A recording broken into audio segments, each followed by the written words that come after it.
bagaimana kabar kalian semua? Pada kesempatan kali ini, saya bersama rekan-rekan saya, yakni Bella dan Sika, akan membahas mengenai fungsi penggerakan atau actuating dalam manajemen pendidikan. Nah, untuk pembahasan pertama, saya akan membahas pengertian fungsi penggerakan atau actuating. Secara bahasa, actuating adalah pengarahan atau dengan kata lain pergerakan pelaksanaan. Nah, sedangkan secara istilah, actuating adalah mengarahkan semua anggota kelompok agar mau bekerja sama dan bekerja efektif dalam mencapai tujuan yang sesuai dengan perencanaan organisasi. Dari pengertian secara bahasa dan istilah, dapat ditarik kesimpulan bahwa actuating adalah usaha menggerakkan orang-orang agar mau bekerja dengan sendirinya atau dengan kesadaran bersama-sama untuk mencapai tujuan yang dikehendaki secara efektif. Actuating juga merupakan fungsi manajemen yang terpenting dan paling dominan dalam proses manajemen. Fungsi ini baru dapat diterapkan setelah adanya planning dan organizing. Jika fungsi ini diterapkan, maka proses manajemen dalam merealisasikan tujuan dimulai. Selanjutnya adalah definisi penggerakan atau actuating menurut para ahli. Yang pertama, menurut Westra, actuating adalah sebagai usaha-usaha yang dilakukan untuk melaksanakan semua rencana dan kebijaksanaan yang telah dirumuskan dan ditetapkan dengan melengkapi segala kebutuhan alat-alat yang diperlukan. Siapa yang akan melaksanakan, di mana tempat pelaksanaannya, dan kapan waktu dimulainya. Yang kedua, menurut Bintoro Cokroatmojoyo, pengertian actuating ialah sebagai proses dalam bentuk rangkaian kegiatan, yaitu berawal dari kebijakan guna mencapai suatu tujuan, maka kebijakan itu diturunkan dalam suatu program dan proyek. Yang ketiga, menurut Siagian SP mengemukakan bahwa pengertian actuating merupakan keseluruhan proses pemberian motivasi bekerja kepada para bawahan sedemikian rupa, sehingga pada akhirnya mereka mau bekerja secara ikhlas agar tercapai tujuan organisasi dengan efisien dan ekonomis. Nah, untuk pembahasan kedua, saya akan membahas prinsip fungsi penggerakan atau actuating.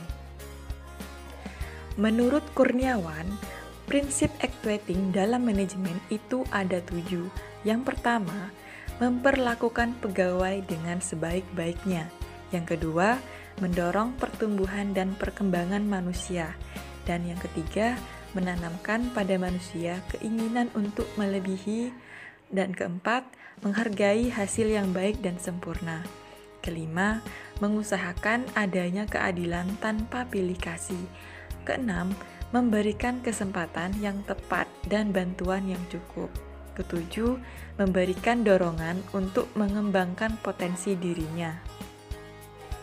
Dalam manajemen, pengarahan ini bersifat sangat kompleks karena di samping menyangkut manusia, juga menyangkut berbagai tingkah laku dari manusia-manusia itu sendiri. Manusia dengan berbagai tingkah laku yang berbeda-beda, memiliki pandangan serta pola hidup yang berbeda pula. Nah, sedangkan menurut Haris, penggerakan yang dilakukan oleh pemimpin harus berpegang pada 3 prinsip, yaitu yang pertama, prinsip mengarah pada tujuan. Yang kedua, prinsip keharmonisan dengan tujuan. Dan yang ketiga, prinsip kesatuan komando. Bahasan selanjutnya yakni tujuan fungsi penggerakan atau actuating. Tujuan penggerakan dalam organisasi adalah usaha atau tindakan dari pemimpin dalam rangka menimbulkan kemauan dan membuat bawahan tahu pekerjaannya, sehingga secara sadar menjalankan tugasnya sesuai dengan rencana yang telah ditetapkan sebelumnya. Menurut Anwar, tahun 1996, tujuan actuating pergerakan di dalam bukunya adalah yang pertama, menciptakan kerjasama yang lebih efisien.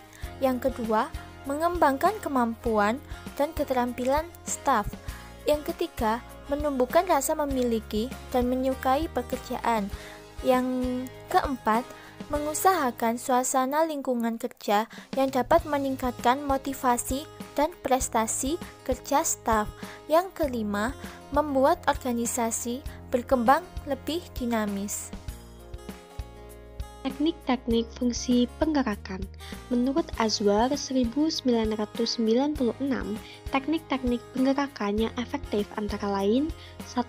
Memberikan penjelasan kepada setiap orang yang ada di dalam organisasi mengenai tujuan yang harus dicapai. Kedua, setiap orang harus menyadari, memahami, serta menerima dengan baik tujuan tersebut.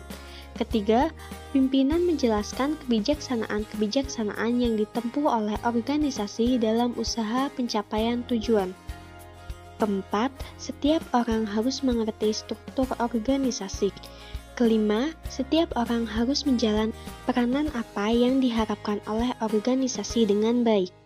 Keenam, menekankan pentingnya kerjasama dalam melaksanakan kegiatan-kegiatan yang diperlukan. Ketujuh, memperlakukan setiap bawahan sebagai manusia dengan penuh pengertian. Kedelapan, memberikan penghargaan serta pujian kepada anggota yang cakap dan teguran serta bimbingan kepada anggota yang kurang mampu bekerja. 9. Meyakinkan setiap orang bahwa dengan bekerja baik dalam organisasi tujuan pribadi orang-orang tersebut akan tercapai semaksimal mungkin. Menurut Haris 2011, teknik-teknik penggerakan yang efektif bagi manajemen sekolah antara lain: pertama, kepala sekolah merangsang guru dan personal sekolah lainnya melaksanakan tugas dengan antusias dan kemauan yang baik untuk mencapai tujuan dengan penuh semangat. 2. Kepala sekolah cenderung mempunyai hubungan dengan bawahan yang sifatnya mendukung atau suportif dan meningkatkan rasa percaya diri menggunakan kelompok untuk membuat keputusan. Ketiga, kepala sekolah merencanakan cara untuk memungkinkan guru, tenaga kependidikan, dan operasional sekolah lainnya secara teratur mempelajari seberapa baik ia telah memenuhi tujuan sekolah yang spesifik dapat meningkatkan mutu sekolah. Keempat, penggerakan yang dilakukan kepala sekolah tersebut dapat berupa pengakuan dan pujian atas prestasi kerja personal sekolah karena ancaman atas kesalahan yang dilakukan oleh para personalnya hanya akan berdampak buruk terhadap manajemen sekolah. 5. Sanksi hanya akan diberikan jika betul-betul ada bukti tidak mungkin lagi untuk dibina. Jauh efisien membentuk perilaku guru, tenaga kependidikan, dan personel sekolah lainnya dengan menghargai hasil positif dan memberi motivasi ke arah yang positif pula. Langkah-langkah fungsi penggerakan. Tindakan penggerakan ini oleh para ahli diperinci lebih lanjut ke dalam 4 tindakan sebagai berikut. Yang pertama, memberikan semangat, motivasi, inspirasi, atau dorongan sehingga timbul kesadaran dan kemauan para petugas untuk bekerja dengan baik. Kedua, pemberian bimbingan lewat contoh-contoh tindakan atau teladan yang meliputi beberapa tindakan seperti pengambilan keputusan, mengadakan komunikasi agar ada bahasa yang sama antara kelompok, dan memperbaiki sikap pengetahuan dan keterampilan bawahan. Ketiga, pengarahan yang dilakukan dengan memberikan petunjuk-petunjuk yang benar, jelas, dan tegas. Segala saran-saran dan perintah atau instruksi kepada bawahan dalam pelaksanaan tugas harus diberikan dengan jelas dan tegas agar terlaksana dengan baik dan terarah pada tujuan yang telah ditetapnya. Yang keempat, berkomunikasi secara efektif. Tahap penggerakan dapat berjalan dengan baik apabila cara pelaksanaannya tepat. Cara penggerakan ini digunakan karena pada umumnya pimpinan menginginkan pengarahan kepada bawahan dengan maksud agar mereka bersedia bekerja dengan sebaik mungkin dan diharapkan tidak menyimpang dari prinsip-prinsip di muka. Adapun cara-cara pengarahan yang dilakukan dapat berupa Yang pertama, orientasi.